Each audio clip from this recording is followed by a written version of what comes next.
పీఠానికి అందజేసినటువంటి సిద్ధాంత నిర్ణయ పత్రిక, విశ్వావసునామ సంవత్సర పంచాంగ పత్రిక, అనేక విషయాలు ఇందులో వారు క్రోడీకరిస్తూ విశ్లేషణాత్మకంగా ఈ విషయాలన్నింటినీ కూడా మనకు అందరికీ స్వాములకు, పీఠాధిపతులకు, ప్రభుత్వానికి అందజేస్తూ ఏకీకృతమైనటువంటి నిర్ణయం. కాబట్టి ఈ విశ్వావసునామ సంవత్సరం సిద్ధాంతులందరూ నిర్ణయం చేసినటువంటి ఈ సిద్ధాంతం నృసింహస్వామి వారి యొక్క ఆజ్ఞగా మనం భావిస్తూ దీన్ని ఆచరించవలసిందిగా చంద్రమౌళీశ్వరుడు లోకానికి ఆశీర్వచనాలు అందించవలసిందిగా చంద్రమౌళీశ్వరుని ప్రార్థిస్తూ ఉన్నాం. శ్రీ గురుభ్యో నమః. ఆదినాథ సమారంభాం వ్యాసశంకర మధ్యమాం అస్మదాచార్య పర్యంతం వందే గురు పరంపరాం. పుష్పగిరి పీఠాధీశ్వరులు శ్రీ శ్రీ శ్రీ అభినవోద్దండ విద్యాశంకర భారతీ స్వామివారి పాదపద్మాలకు సాష్టాంగ ప్రణామాలు అర్పిస్తూ పంచాంగ గణన పండుగ నిర్ణయాలు. ఇందులో వేదాహి యజ్ఞార్థమభిప్రవృత్తా కాలానుపూర్వ విహితాచ యజ్ఞా తస్మాదిదం కాల విధాన శాస్త్రం యో జ్యోతిషం వేద సవేద సర్వం. వేదంలో చెప్పబడినటువంటి అనేకమైనటువంటి యజ్ఞయాగాది క్రతువులు లోక కళ్యాణానికే చెప్పబడినటువంటి క్రతువులు ఉన్నాయి. అటువంటి క్రతువులన్నిటినీ కూడా నియమిత కాలంలోనే ఆచరించాలి. అటువంటి కాల నిర్ణయ సూచనను చేసేటువంటి శాస్త్రం జ్యోతిష్ శాస్త్రం. ఈ జ్యోతిష్ శాస్త్రం స్కందత్రయాత్మకమైనటువంటిది. సిద్ధాంత సంపినం హోరా స్కందత్రయాత్మకం శాస్త్రం వేదస్య అని చెప్పబడింది. ఈ సిద్ధాంతము, సంహిత, హోర ఈ మూడు జ్యోతిష్ శాస్త్రం యొక్క మూడు ప్రధాన భాగాలు. ఇందులో మొదటి అయినటువంటి సిద్ధాంతము సంహిత భాగానికి, హోరా భాగానికి ఆధారం. ఈ సిద్ధాంత భాగమే మనకు కాలగణన. ఈ పునరావృతమైనటువంటి ఈ వాతావరణ పరిస్థితులను గమనిస్తూ మన పూర్వ ఋషులు సంవత్సరము, అయినము, మాసము, ఋతువు, పక్షము, ఈ విధంగా తిథులు, వారాలు, నక్షత్రాలు, యోగాలు, కరణాలు, ఈ విధంగా మనకు ఈ కాల విభజన మనకు పంచాంగం ద్వారా సూచించబడుతుంది. అయితే ఈ పంచాంగంలో మరి యొక్క ప్రధానమైనటువంటి భాగం పండుగ నిర్ణయాలు. ఈ పండుగ నిర్ణయాలలో ముఖ్యంగా మనకు మూడు ముఖ్యత్వాలు. ఒకటి సూర్యోదయ ముఖ్యత్వము, రెండు కర్మకాల వ్యాప్తి ముఖ్యత్వము, మూడవది ముఖ్యకాల వ్యాప్తి. ఇందులో ఈ మూడిటి ద్వారానే మనము నిత్య నైమిత్తిక కామ్యకర్మానుష్ఠానాలన్నీ కూడా చేస్తూ ఉంటాము. ఇందులో సూర్యోదయ వ్యాప్తి ముఖ్యత్వము యాంతిథి సమనుప్రాప్య ఉదయం యాంతి భాస్కర సాతిథి సకలాజ్ఞేయ యజ్ఞయాగాది కర్మసు స్నాన సంధ్యాది పర్వసు దానాధ్యయన కర్మసు అని చెప్పబడింది. నిత్య స్నాన ప్రకరణము, సంధ్యావందనము, దానము, అధ్యయనము, యజ్ఞయాగాది క్రతువులలో చెప్పేటువంటి సంకల్పాలలో సూర్యోదయ తిథిని గ్రహించాలి. ఇక రెండవది కర్మకాల వ్యాప్తి. జన్మాంత్యభ్యంగ యానాబ్ది స్నాన దంతమృజాసుచ తిథిస్తాత్కాలికే గ్రాహ్య పారణే లేఖనే తదా. జననము, మరణము, సముద్ర స్నానము, ప్రయాణము, ఉపవాస పారణలు వీటన్నిటికీ కూడా కర్మకాల వ్యాప్తి. ఆ సమయంలో తిథి ఉన్నప్పుడే వీటిని ఆచరించాలి అని మనకు ధర్మశాస్త్రం చెప్తుంది. ఇక మూడవది ముఖ్యమైనది ఏమిటంటే ముఖ్యకాల వ్యాప్తి. వ్రతోపవాసనీయమే ఘటికైక యదా భవేత్ సాతిథి సకలాజ్ఞేయ పిత్రే చైవ అపరాహ్నకి. అంటే ఈ పర్వదినాల నిర్ణయంలో ముఖ్యకాలంలో ఒక గడియ ఉన్నా సరే ఆ రోజంతా కూడా పర్వకాలాన్ని ఆచరించాలి. అలాగే పితృకార్యాలలో అపరాహ్నంలో ఒక గడియ ఉన్నా కానీ ఆ యొక్క రోజున ఆ పితృకార్యాన్ని ఆచరించాలి. అయితే ఇందులోనే మనకు ఎక్కువగా సందేహాలు వస్తుంటాయి. ఆ ఒక గడియ అనేది ఎప్పుడు ఉండాలి, ముందు రోజు ఉండాలా, తర్వాత రోజు ఉండాలా అనేటువంటి సందేహాలు ఎక్కువగా వస్తుంటాయి. అయితే దీనికి మనకు ధర్మశాస్త్ర గ్రంథాల్లో షట్పక్ష విధానం అని చెప్పబడింది. పూర్వేజ్యు, అపరేజ్యు, ఉభయేజ్యు తదభావ అంశవ్యాప్తి తత్రాపి సామ్యం వైషమ్యం ఇది షట్పక్షా. అంటే ఆ తిథి 2 రోజుల్లో ముఖ్యకాలంలో ఉండడం, 2 రోజులు ఆ తిథి ముందు రోజే ముఖ్యకాలంలో ఉండడం లేదా తర్వాతి రోజు ఉండడం. ఈ విధంగా ఉంటే మనకు సందేహం ఏముండదు. ఏ రోజు ఆ తిథి ముఖ్యకాల వ్యాప్తి ఉంటే ఆ రోజునే పండుగను ఆచరిస్తాం. ఇక రెండవది ఉభయజ్యో తద్ అభావ, అంటే 2 రోజులు ఉండడం 2 రోజులు లేకపోవడం. ఈ విధంగా ఉన్నప్పుడు మనకు కొన్ని సందేహాలు వస్తుంటాయి. అయితే దీనికి ఒక్కొక్క పండుగ, కొన్ని పండుగలు ఒక విధంగాను కొన్ని పండుగలు ఒక విధానంగా చెప్పబడింది. అదేమిటంటే ఉదాహరణకు సంకష్ట చతుర్థి తీసుకుంటే 2 రోజులు చంద్రోదయ వ్యాప్తి ఉన్నప్పటికీ 2 రోజులు చంద్రోదయ కాల వ్యాప్తి లేకపోయినప్పటికీ కూడా పరదినాన్నే అంటే 2వ రోజునే అనుసరించాలి. కానీ ఇదే సందర్భంలో మాస శివరాత్రి నిర్ణయంలో మాత్రం 2 రోజులు ప్రదోష వ్యాప్తిని ఉన్నను 2 రోజులు ప్రదోష వ్యాప్తి లేకున్నను పూర్వదినాన్ని అనుసరించాలి. ఎందుకంటే గౌణకాలమైనటువంటి నిషేధ వ్యాప్తికి అక్కడ ప్రాముఖ్యత. ఈ విధంగా కొన్ని పండుగలకు ఒక విధంగాను కొన్ని పండుగలకు ఒక విధంగాను చెప్పబడింది. ఇక తర్వాతి అంశం ఏమిటంటే తత్రాపి సామ్యం వైషమ్యం, అంటే ఈ ముఖ్యకాలంలో కొంత భాగం ఒక రోజు కొంత భాగం ఒక రోజు ఉన్నప్పుడు ఏ విధంగా నిర్ణయం చేయాలి, ఇక్కడ కొద్దిగా ఎక్కువగా మనకు చర్చ జరుగుతూ ఉంటుంది. అక్కడ కూడా ఏమిటంటే మళ్ళీ పూర్వవిద్ధ పరవిద్ధ, అంటే ముందు తిథి విద్ధ పనికి వస్తుందా, పరవిద్ధ తర్వాత తిథి విద్ధ పనికి వస్తుందా, ఈ విధంగా మనకు ధర్మశాస్త్ర గ్రంథాల్లో చెప్పబడినది. ఉదాహరణకు నవమి తిథి దశమి నిర్ణయం తీసుకుంటే నవమి తిథి శ్రేష్టమని చెప్పబడింది. వినాయక చవితి తీసుకుంటే మాతృవిద్రా ప్రశస్తతే తదియ తిథి శ్రేష్టమని చెప్పబడింది. అలాగే గౌరీ వ్రతాలను చూస్తే చవితి విద్య ప్రశస్తమని చెప్పబడుతుంది. ఈ విధంగా పూర్వవిద్య పరవిద్య ఏ తిథితో కలిస్తే ప్రశస్తమో మనం ధర్మశాస్త్రాల ఆధారంగా తెలుసుకొని ఆచరించాలి. మళ్ళీ ఇక్కడ కూడా కొన్ని ప్రాంతీయ ఆచారాలు, ఉదాహరణకు కామదానం హోలికా దహనం, ఈ విధంగా అంటే మన ప్రాంతంలో ఏది ఆచరిస్తున్నారు, కామదానం ఆచరిస్తున్నారా హోలికా దహనం ఆచరిస్తున్నారా, ఈ విధంగా కొన్ని చేయాల్సి వస్తుంది. అయితే మళ్ళీ సంక్రమణ పుణ్యకాలాలు, గ్రహణ వేద, ఇవన్నిటిని కూడా వీటికి కూడా ఆ యొక్క సంక్రమణ కాలాన్ని బట్టి ఆ గ్రహణ వేదను గ్రస్తోదయమా గ్రస్తాస్తమయమా ఈ విధంగా వాటిని పరిశీలించి మనము ధర్మశాస్త్ర ఆధారంగా వాటికి ఆ కాల నిర్ణయాన్ని చేయవలసి వస్తుంది. ఈ విధంగా మనము ధర్మశాస్త్రాలను అనుసరిస్తూ ఈ యొక్క పండుగ నిర్ణయం చేస్తూ వాటిని ఆచరిస్తూ కృతార్థులం అవుదామని స్వస్తి. మొదటిసారి శ్రీ గురుభ్యో నమః. అద్భుతంగా తూండ్ల కమలాకర శర్మ గారు వేద చక్షువైనటువంటి జ్యోతిష్శాస్త్రాన్ని, అందులో ఉండేటువంటి అనేక అంశాలను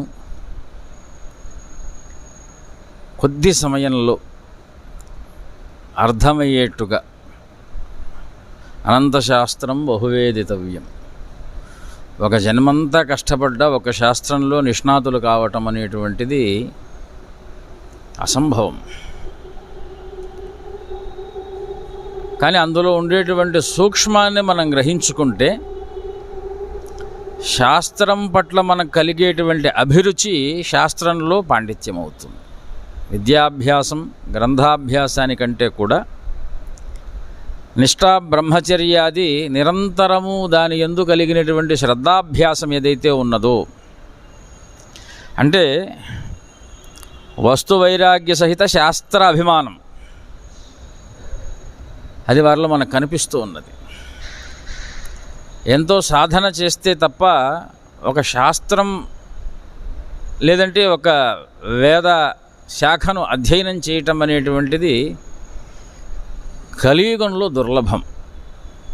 కారణం ఏమిటి అంటే అనేక మాయామోహితమైనటువంటి ప్రపంచం, అందులో యాంత్రికమైనటువంటి ప్రపంచం, ఆయుష్, మేధాశక్తి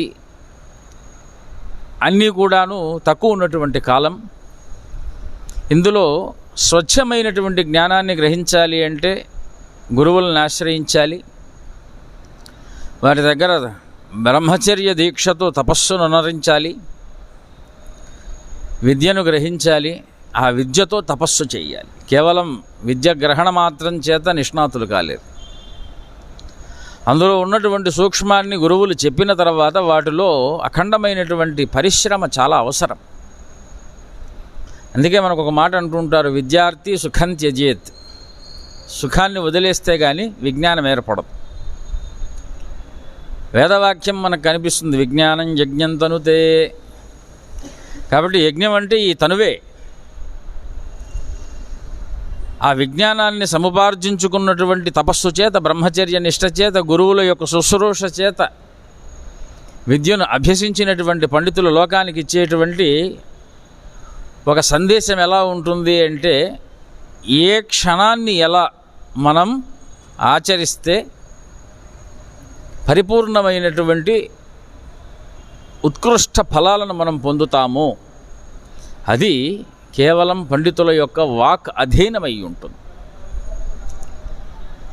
అటువంటి పండితులందరూ కలిసి ఏకపక్ష నిర్ణయం చేత, తిథివార నక్షత్ర గణితం చేత ఒక పర్వంలో ఉన్నటువంటి అత్యంత సూక్ష్మమైనటువంటి విషయాలను మనకు ప్రతిపాదిస్తూ, ఏ రోజు మనం ఈ పర్వాన్ని ఆచరిస్తే తద్వారా కుటుంబ క్షేమం. ఇక్కడ మనకు కావలసినటువంటి లోకధర్మం ఏమిటి, సనాతన ధర్మము అంటే కుటుంబ క్షేమం. ప్రతి కుటుంబం క్షేమంగా ఉండాలి, పిల్లాపాపలు ధర్మనిరతితో ఉండాలి, సకాలంలో జరగవలసినటువంటి విద్యాభ్యాస, వివాహ, సంతాన, యజ్ఞ, యాగాది క్రతువులు, వారి యొక్క జీవన భృతి ఆదాయాదులన్నీ కూడాను ధర్మానికి అనుబడి ఉండాలి, ధర్మానికి లోబడి ఉండాలి. ఎవరి మీద మనకు ద్వేషము, ఆగ్రహము, శత్రుత్వం ఇవన్నీ కలగకుండా ఉండాలి.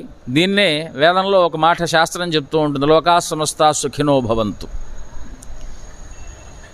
సకాలంలో వర్షాలు కురుస్తూ ఉండాలి, ఆ దేవతలందరూ కూడా ప్రీతి చెందుతూ ఉండాలి. దీనికి ఏం కావాలి అంటే సమయం కావాలి. దాన్నే జ్యోతిషం అన్నాం. జ్యోతిషం సత్యమా కాదా అంటే, ఒక క్షణకాలంలో ఒక మనిషికి బట్టి అదృష్టం ఇంకో మనిషికి పీడగా మారిపోతూ ఉంటుంది. అదే సమయంలో అదే కాలం నిర్ణయింపబడాలి అనేటువంటిది ఎవరు నిర్ణయం చేస్తున్నారు అంటే, సమయ పురుషుడు నిర్ణయం చేస్తున్నాడు. ఆయనకే ఇంకొక పేరుగా మనకు జ్యోతిష్యం అనేటువంటి విద్యగా ఆయనే మనకు అందుబాటులో ఉన్నారు. ఈ జ్యోతిష్యం వేదంలో ఆరణ్యక భాగంలో జ్యోతిషాం ప్రతిఘ్యేన సహ విశ్వరూపాణి వా సాగుంసి. కాబట్టి వేదానికి చక్షువుగా జ్యోతిషాస్త్రం ఉన్నది. విశ్వాన్ని చూడాలి అంటే వేదానికి షడంగాలు ఉన్నాయి, శిక్ష, వ్యాకరణం, ఛందస్సు, జ్యోతిషం, నిరుక్తం, కల్పం అనేటువంటి. ఈ షడంగాల్లో కూడా మనం మంత్రాన్యాసం చేసేటప్పుడు చేస్తూ ఉంటాం. హృదయాయ నమః, శిరసే స్వాహ, శిఖాయ వషట్, కవచాయుహం, నేత్రత్రయాయ వౌషట్ అని. ఆ నేత్రం ఏదైతే ఉన్నదో వేదానికి షడంగాలుగా హృదయ, శిరస్సు, శిఖ, కవచ, నేత్ర, అస్త్రాలుగా చెప్పబడేటువంటివి షడంగాలు ఏవైతే ఉన్నాయో అందులో వేదానికి జ్యోతిషం అనేటువంటిది నేత్రస్థానం. ఆ నేత్రస్థానం ఏం చెప్తున్నది అంటే, ఏం చెప్పినా లౌకికంలో అనేక విధానాలు విస్తరించి ఉన్న సత్యం ఒకటే ఉంటుంది. ఆ సత్యం గురు శుశ్రూష చేత, విద్యాభ్యాసం అనేటువంటి మహాతపస్సు చేత సూక్ష్మాలు తెలుసుకున్న ఒక పండితుడు మాత్రమే లోకాన్ని ఆ చక్షువు ప్రదానం చేయగలుగుతారు. సూర్యప్రకాశం చేత ప్రతి పదార్థం ప్రకాశిస్తుంది, మనకు కళ్ళు తెరవగానే ప్రతి పదార్థం కనిపిస్తుంది. అన్నంత మాత్రాన సత్యాన్ని గ్రహించినట్టు కాదు. వివేకవంతుడు మాత్రమే సూక్ష్మాన్ని గ్రహించగలుగుతాడు, పదార్థము యొక్క అంతర్గత విభాగాన్ని అర్థం చేసుకోగలుగుతాడు. అందుకొరకే ఆ అంతర్గతమైనటువంటి విషయాలు అన్ని స్థలాల్లో లభ్యము కావు కనుక వేదము, వేదాంగము, జ్యోతిష్యము, వేదాంతము, దేవాలయాలు, పీఠాలు, ధర్మ ప్రచారాలు ఇవన్నీ దేని కొరకు అంటే, లోకంలో వాస్తవమైనటువంటి సూక్ష్మాత్మకమైనటువంటి వాస్తవాన్ని చెప్పటానికే. రోజుకి 24 గంటలండి ఎప్పుడైనా మనం చేసుకోవచ్చు, దానివల్ల విపరీతాలు కూడా ఉంటాయి. ఎప్పుడు చేయాలో చెప్పేటువంటిది జ్యోతిష్యం. మధ్యాహ్నం 12కో 11:30 నుంచి 12 లోపల డాక్టర్లు అంటుంటారు భోజనం చేస్తే ఆరోగ్యం, 2 గంటలకు చేస్తే అనారోగ్యం, 6 లోపల తింటే ఆరోగ్యం, 6 తర్వాత 7 లోపల తింటే ఆరోగ్యం, 7 తర్వాత తింటే అనారోగ్యం. చూడండి, ఒక ఆహార వ్యవహారాల్లోనే క్రమశిక్షణ కావాల్సి వచ్చినప్పుడు విద్యాభ్యాసానికి ఎంత శిక్షణ కావాలి, లోకంలో ధర్మాభ్యాసం చేయాలని ఇంకా ఎన్ని జన్మల శిక్షణ కావాలి. దానికి పరమాత్మ అనుగ్రహం ధర్మం మీద పరిపూర్ణంగా కురిస్తే తప్ప మనకు ధర్మాన్ని అభ్యసించలేం. ఆ ధర్మానికి మూలమైనటువంటిది వేద విద్యలు, శాస్త్ర విద్యలు. ఆ శాస్త్ర విద్యల్ని అభ్యసించినటువంటి పండితుల వాక్యాన్ని ఇదంతా మనం ఎందుకు చెప్పుకుంటున్నాము అంటే ఆ సూక్ష్మాన్ని మనం తప్పకూడదు. అనుమానంతో ఎన్ని వికారాలైనా మనం చెయ్యొచ్చు, కానీ సూక్ష్మాన్ని పట్టుకొని ఆచరించదగినటువంటి వాటికి మాత్రము నిష్ఠ కావాలి, శ్రద్ధ కావాలి, విశ్వాసం కావాలి. అందుకే వీరిని ఆశీర్వదిస్తున్నాం. ఎందుకంటే అత్యద్భుతంగా శాస్త్రంలో అనేక యుగాలు తరతరాలుగా వస్తున్నటువంటి ధర్మశాస్త్ర గ్రంథాలను వారు క్షుణ్ణంగా ఆకళింపు చేసుకొని అందులో ఉండేటువంటి సూక్ష్మ విషయాలను గ్రహించి ఏ సందర్భంలో మాతృవిద్ధ చతుర్థి గ్రాహ్య, ప్రదోష వ్యాపిని చతుర్దశి గ్రాహ్య, తత్రాపి నిషీధ వ్యాపక చతుర్దశి రేవ గ్రాహ్య అనేటువంటి కొన్ని సిద్ధాంతాలను ఉపమానానికి చెప్తున్నాం, ఉదాహరణకు చెప్తున్నాం. శివరాత్రి ఎప్పుడు చేయాలి? ప్రదోష వ్యాపకం ఉన్నప్పటికీ కూడా నిషేధ వ్యాపక సహిత ప్రదోష వ్యాపకం ఉన్నటువంటి చతుర్దశి. అంటే ఆ రోజు చేయటం వల్ల ఏమవుతుంది అంటే శక్తి అభివృద్ధి, దేవతాభివృద్ధి, ధర్మాభివృద్ధి, లోకంలో క్షేమాభివృద్ధి, సకల జన శ్రేయస్సుని మనం కోరుకున్నాం. ధర్మం ఎప్పుడూ కూడా స్వార్థం చెప్పదు, ధర్మం ఎప్పుడు లోక శ్రేయస్సే చెప్తుంది. ఆ లోక శ్రేయస్సును ఆచరింప చేయటానికి ఇంతమంది పండితులు తపస్సు చేస్తూ ఉన్నారు. ఇది మన సనాతన ధర్మం. వారు నిరంతరం కూర్చొని కృషి చేసి రాసినటువంటి గణాంగంలో ఒక అక్షరం కూడా తప్పుపోకుండా కాలాన్ని మన చేతుల్లో పెట్టి దీన్ని మీరు ఈ సమయంలో అనుభవించండి, మీకంతా శ్రేయస్సు జరుగుతుంది అని వాక్కుని ఒక వజ్రాయుధంలా మన చేతికి పెట్టారు. దాన్ని ఆచరించటం, ఆచరించకపోవటం అనేటువంటిది కేవలం మన యొక్క పూర్వజన్మ ప్రారబ్ధ లబ్ధ ఫలాల ద్వారా మాత్రమే ప్రాప్తిస్తూ ఉంటుంది. శ్రద్ధాలులు, ఆస్తికులైనటువంటి వారు, మిగిలిన వారు కూడా ప్రయత్నము చేత తప్పకుండా ఈ యొక్క సిద్ధాంత గణితంలో ఉన్నటువంటి సూక్ష్మ భాగాలను ఆచరిస్తూ విపత్తుల నుండి అనేక మానసిక విపత్తులు, ఘోర విపత్తులు అంటే కేవలం భౌతికంగా వచ్చేటువంటి విపత్తులే కావని, ఎందుకంటే మానసిక స్థైర్యం ఉన్నటువంటి ధీరోదాత్త పురుషుడికి విపత్తే లేదని మనకు శాస్త్రం చెప్తున్నది. క్షణభంగరంగా ఉండేటువంటి కాలం ఒకరోజు సుఖంగా ఉంటుంది, ఇంకో రోజు కష్టంగా ఉంటుంది. కానీ నిరంతర బాధ కలిగించేటువంటిది మానసికమైనటువంటి వికారం. ఆ మానసిక స్థిరత్వాన్ని ఎలాగా అంటే కాలంతోనే అది సాధింపబడాలి. అందుకోసమే ఋషులు తపస్సు చేత శాస్త్ర విజ్ఞానాన్ని మనకు అందించారు. ఆ శాస్త్ర విజ్ఞానం చేత నిరంతర ఆనందాన్ని పొందేటువంటి ఏ దైవ శక్తులు అయితే ఉన్నాయో ఆ శక్తులు మనం విశ్వసిస్తూ ఆ మనస్సులో స్థాపన చేసుకుంటూ ఉంటే లోకంలో ప్రతి ఒక్కరూ మానసిక ఆనందపరులైతే దాన్నే లోకం సుఖంగా ఉన్నట్టు, లోకం మనకు ధర్మంగా ఉన్నట్టు, అందరూ కూడా ఉదార పురుషులుగా రామరాజ్యంలో ఉన్నట్టుగా భావిస్తూ ఉండాలి. అందుకోసమే ఈ యొక్క శాస్త్రాలన్నీ కూడా లోకధర్మ పరిపాలనార్థము మనకు ఉపయుక్తంలోకి తీసుకొని వస్తున్నారు. అందరూ కూడా ఈ సిద్ధాంత గణిత పంచాంగము చేత వచ్చేటువంటి విశ్వావసునామ సంవత్సరంలో అందరూ ఆనందంతో, సుఖంతో, మనస్సంతోషంతో మన ధర్మాన్ని కాపాడుకుంటూ సుఖంగా జీవించాలి అని ఆశీర్వదిస్తూ, అందులో ముఖ్యంగా అత్యద్భుతమైనటువంటి విషయాలను శాస్త్ర అంతర్గత సూక్ష్మాలను చెప్పినటువంటి తూండ్ల కమలాకర శర్మ గారికి ప్రత్యేకంగా మా యొక్క అభినందనపూర్వక ఆశీస్సులు సమర్పిస్తూ ఉన్నాం. మాధ్యమం ద్వారా మనకందరికీ ఈ యొక్క విశేషమైనటువంటి విజ్ఞానాన్ని చేరాలి అనేటువంటి తాపత్రయంతో దర్శనం శర్మ గారు వారు అంతర్యామిగా ఎక్కడ ఏ ధార్మిక కార్యక్రమం జరిగినా అక్కడికి ప్రత్యక్షమవుతూ, అదే జ్యోతిషం చక్షుషీ విద్యాత్ అన్నారు. ఎక్కడ వైదిక ధార్మిక కార్యక్రమాలు ఉంటాయో అక్కడ వారి నేత్రం ప్రత్యక్షమవుతూ ఉంటుంది. తద్వారా లోకానికి ఈ యొక్క మాధ్యమాల ద్వారా విషయాన్ని విశదీకరిస్తూ అందరికీ కూడా ప్రత్యక్షాన్ని చూపిస్తున్నారు. పూర్వం శ్రవణంగా ఉండేటువంటి విద్యలు ఇప్పుడు ప్రత్యక్షానికి వచ్చాయి, దర్శనం చేయిస్తున్నారు. ఇక కొడకొండల మన సిద్ధాంతి గారు, అనేక మంది దైవజ్ఞులు అందరూ కలిసి తీసుకున్నటువంటి నిర్ణయం, యాయవరం చంద్రశేఖర శర్మ గారు సిద్ధాంతి గారు, దివ్యజ్ఞాన సిద్ధాంతి గారు, కమలాకర మన కులకర్ణి సిద్ధాంతి గారు, తర్వాత వారు ఏమండి గాడిచెర్ల నాగేశ్వర సిద్ధాంతి గారు, చికిలి వెంకటేశ్వర సిద్ధాంతి గారు, మన భక్తి టీవీలో చెప్తుంటారు చూస్తారా, శంకరమంచి రామకృష్ణ సిద్ధాంతి గారు, జనగామ సంపత్ కుమార్ ఆచార్యులు వారు, తెలంగాణలో అత్యంత సిద్ధాంత వైభవానికి సిద్ధాంత నక్షత్రాలుగా వెలుగొందుతున్నటువంటి నిత్యప్రకాశకులు వీళ్ళు, సిద్ధాంత నక్షత్రాలు. సూర్య నక్షత్రంలా ఆ జ్యోతిష్ చక్రాన్ని మనకు అందిస్తూ నిరంతరం ఎప్పుడూ కూడా సూర్యుడు పగటిపూట ఉంటాడు, చంద్రుడు రాత్రిపూట ఉంటాడు, అమావాస్య పూట చంద్రుడు ఉండడు అనేటువంటి మాట లేకుండా వీళ్ళు నిరంతర భానంలో ఉండేటువంటి నక్షత్రాలు. కాబట్టి వారి యొక్క దివ్య భానం మనకందరికీ కూడా సత్ప్రకాశం, సద్ధర్మ ప్రకాశంగా మనం భావిస్తూ అందరినీ అభినందిస్తూ ఆశీర్వదిస్తూ మరొక్కసారి చంద్రమౌళీశ్వరుడ స్వామివారికి అనేక కోటి సాష్టాంగ దండ ప్రణామాలతో, నరసింహస్వామి వారికి అనేక కోటి సాష్టాంగ దండ ప్రణామాలు సమర్పిస్తూ లోకాన్ని కాపాడాలని అర్థిస్తూ సనాతన ధర్మాన్ని ఎప్పుడూ మనం రక్షించుకోవాలి అని అందరికీ సూచిస్తూ స్వస్తి. శ్రీ గురుభ్యో నమః.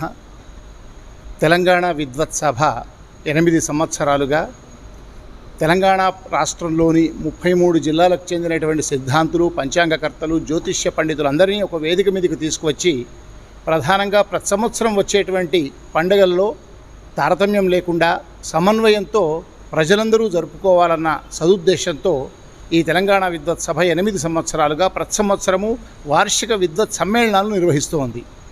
మొదటి 2, 3 సమ్మేళనాలు రవీంద్ర భారతిలో, లలిత కళాతోరణంలో, అదేవిధంగా రామభద్ర క్షేత్రంలో, శంకర మఠంలో జరిగినప్పుడు సాక్షాత్తు ఆదిశంకర్ల స్వరూపమైనటువంటి జగద్గురు సంస్థానం, పుష్పగిరి జగద్గురు సంస్థానం పీఠాధీశ్వరులు అభినవోద్దండ విద్యాశంకర భారతి స్వామివారు స్వయంగా ఇచ్చేసి జ్యోతి ప్రకాశించేసి ఈ పండగల నిర్ణయంలో ఉండేటువంటి సమ్మేళనంలో పాల్గొని సిద్ధాంతులందరికీ కూడా ధార్మిక దిశానిర్దేశనం, అనుగ్రహ భాషణం ద్వారా అనుగ్రహాన్ని అందించినటువంటి గురువుగారికి ప్రతి సంవత్సరం కూడా పండగల నిర్ణయం జరగగానే వారిని కలిసి పండగల జాబితాను సమర్పించి వారి అనుగ్రహాన్ని పొందడం ఆనవాయితీగా 8 ఏళ్లుగా చేస్తున్నాం. ఈ సంవత్సరం గత నెల 27, 28 తేదీల్లో యాదగిరిగుట్ట దేవస్థానంలోని శ్రీ నరసింహాచార్యులు గారి హయగ్రీవ మఠంలో తెలంగాణ విద్వత్ సభ 8వ వార్షిక విద్వత్ సమ్మేళనం జరిగింది. స్వామివారి ఆశీస్సులు తీసుకొని చాతుర్మాస దీక్ష కనుక స్వామివారు ఈ భాగ్యనగరం మఠాన్ని దాటి రాకూడదు కనుక నిర్ణయాలు కాగానే అందరు జగద్గురువులకు సమర్పిస్తూ గురుగారికి ఇవాళ సమర్పించడం జరిగింది. వారు ప్రతి సంవత్సరం ఎదురుగానే మమ్మల్ని ఎంతో ప్రోత్సహిస్తూ అనుగ్రహిస్తూ ఉన్నారు. వారు సిద్ధాంతుల యొక్క నిర్ణయాలను మఠం పక్షాన, మఠ ఆస్థాన సిద్ధాంతులు కానీ ఇంకా 50 మంది భక్తులు, శిష్యులు అదేవిధంగా సక్రమంగా ఆచరించేలా ప్రతి సంవత్సరం కూడా ప్రోత్సహిస్తున్నారు, అనుగ్రహిస్తున్నారు. ఇలాగే స్వామివారి యొక్క అనుగ్రహం తెలంగాణ విద్వత్సభ పక్షాన, తెలంగాణ విద్వత్సభలోని సిద్ధాంతులు, పంచాంగకర్తలకు వారి యొక్క ఆశీర్వగ్రహం ఎల్లవేళలా ఉండి పుష్పగిరి జగద్గురు సంస్థానం ఈ తెలంగాణ కాదు 2 ఉభయ రాష్ట్రాల్లో ఈ పండుగల నిర్ణయంలో కానీ ధర్మాచరణలో కానీ వారి సంపూర్ణ అనుగ్రహం మనందరి మీద ఉండాలని గురుదేవులను సాష్టాంగ ప్రణామాలు అర్పిస్తూ ఒక సందర్భంలో ఇదే పుష్పగిరి జగద్గురు సంస్థానంలో ఒక చక్కని సిద్ధాంతుల సభ, పండుగల నిర్ణయము, మనం ఆచరిస్తున్న సిద్ధాంతాలు, వీటన్నిటి మీద ప్రజలకు, ప్రధానంగా వర్ధమాన సిద్ధాంతులకు, జ్యోతిష్య పండితులకు ఒక అవగాహన, ఒక చైతన్యం కలిగించేటువంటి ఒక శాస్త్ర సదస్సు జరిగేలా కూడా గురువుగారు అనుగ్రహించాలని గతంలో ఇక్కడ జరిగింది. మరొక మారు గతంలో ఒక సందర్భం ఇక్కడ విద్వత్ సమ్మేళనం జరిగింది. అనేక జ్యోతిష్య పండితులు పాల్గొన్నారు. మరొక మారు కేవలం ఈ పండుగల నిర్ణయానికి సంబంధించినటువంటి శాస్త్రాలకు సంబంధించి పూర్తి స్థాయి ఒక సదస్సు నిర్వహించేలా గురుగారు అనుగ్రహించాలని ప్రార్థిస్తూ వారికి సాష్టాంగ ప్రణామాలు అర్పిస్తూ ఉన్నాం. స్వస్తి. అఖండమండలాకారం వ్యాప్తం యేన చరాచరం తత్పదం దర్శితం యేన తస్మై శ్రీ గురవే నమః. అజ్ఞానతిమిరాంధస్య జ్ఞానాంజనశలాకయా చక్షురున్మీలితం యేన తస్మై శ్రీ గురవే నమః. గురుర్బ్రహ్మా గురుర్విష్ణుః గురుర్దేవో మహేశ్వరః గురురేవ పరం బ్రహ్మ తస్మై శ్రీ గురవే నమః. స్థావరం జంగమం వ్యాప్తం యత్కించిత్ సచరాచరం తత్పదం దర్శితం యేన తస్మై శ్రీ గురవే నమః. చిన్మయం